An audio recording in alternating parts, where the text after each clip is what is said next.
अस्सलाम वालेकुम। Welcome back to my YouTube channel.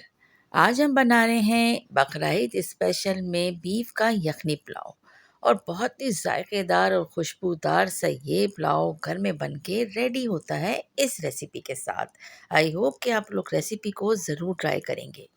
तो जनाब, सबसे पहले मेरे चैनल को कर दें सब्सक्राइब, बेल का आइकन प्रेस कीजिए हर आने वाली न्यू वीडियो के नोटिफिकेशन के लिए। मज़ेदार सा यखनी पुलाव बनाने के लिए हमने किन किन चीज़ों का इस्तेमाल किया है। यहाँ पे लिए एक दरमियाने साइज़ की प्याज, एक पूरे लहसुन का कली, इसके अलावा एक 1.5 इंच का अदरक का टुकड़ा। इसके अलावा हम यहाँ पर एक पोटली बनाएंगे और सबसे पहले हमने इसमें ऐड किया है 2 टेबल स्पून सौंफ, 2 से ढाई टेबल स्पून धनिया, 1 टेबल स्पून सफ़ेद ज़ीरा। इसके अलावा दालचीनी को हमने इसमें तोड़ के इस्तेमाल किया है, 4 से 5 अदद लौंगे, 1 तेज़पत्ता हमने लिया है और इसके अलावा 2 बादियान के फूल, 1 बड़ी इलायची और 2-3 छोटी इलायची भी हमने इसमें ऐड की है। पोटली को हम बंद कर देंगे और इसके बाद इसे हम रखेंगे साइड पे। गोश्त हम ले रहे हैं बीफ का और बीफ हम ले रहे हैं हड्डियों और चिकनाई के साथ। तो तकरीबन 750 ग्राम के लगभग मेरे पास बीफ था। तो जनाब, सबसे पहले हमने तमाम चीज़ों को एक प्रेशर कुकर के अंदर शिफ्ट कर दिया है और इसके बाद इसमें हमने तकरीबन 2 सॉसपैन के लगभग इसमें पानी ऐड किया है और अभी हमने नमक बिल्कुल ऐड नहीं किया है। इस स्टेज पर आप चाहें तो प्रेशर कुकर को बंद करके गोश्त को गला सकते हैं। मैंने यहाँ पे धीमी आंच पे रख के छोड़ दिया था। तकरीबन 30 से 35 मिनट के बाद हमने आके चेक किया और गोश्त को मज़ीद सॉफ्ट करने के लिए हमने 10 से 15 मिनट के लिए धीमी आंच पे रख दिया। तो यहाँ पर एक बड़े साइज़ की प्याज को बारीक स्लाइस में कट किया है।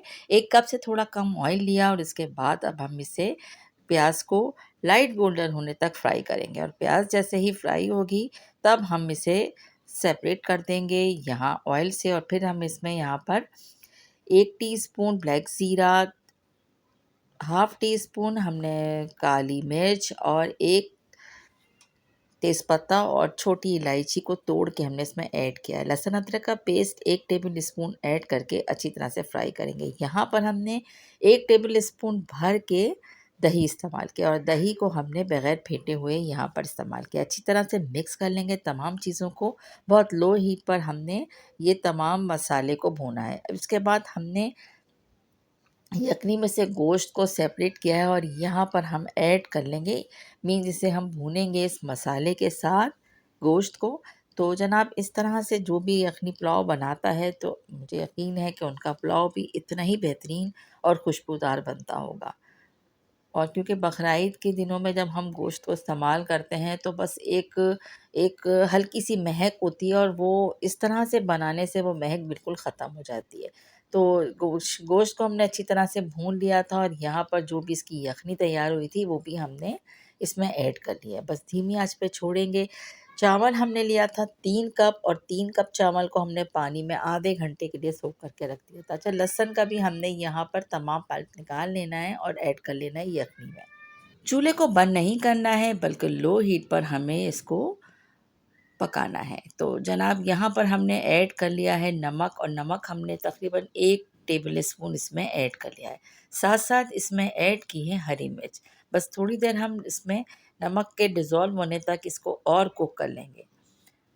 और जो चावल हमने पानी में सोख करके रखे थे तकरीबन 3 साढ़े 3 कप मेरे पास बनास्पति राइस था, तो वो मैंने पानी में सोख करके और धोकर अच्छी तरह से इसमें ऐड कर लिया है। और याद रखिएगा, पुलाव बनाने के लिए बिल्कुल राइस का स्टार्च निकाल देना होता है। तो यहाँ पर हमने ऐड कर लिए हैं राइस और राइस ऐड करने के बाद अब हमने इसको इतनी देर कुक करना है कि तमाम जो हमारी यखनी है वो अच्छी तरह से चावल सोक कर लें। तो थोड़ी-सी प्याज़ अभी हमने यहाँ पर ऐड की है और यखनी का पानी जैसे ही तमाम ड्राई हुआ तो चावल हमारा समझे कि 95% डन हो गया है। तब हमने इसमें केवड़ा वाटर ऐड किया है। यहाँ पर हम रंग बिल्कुल ऐड नहीं करेंगे किसी किस्म का और बस प्याज़ जो हमने शुरू में फ्राई की थी वो हमने इसके ऊपर स्प्रिंकल कर दिया। इसके बाद हमने 10 से 15 मिनट इसे दम पे रखा और ये है फाइनल लुक।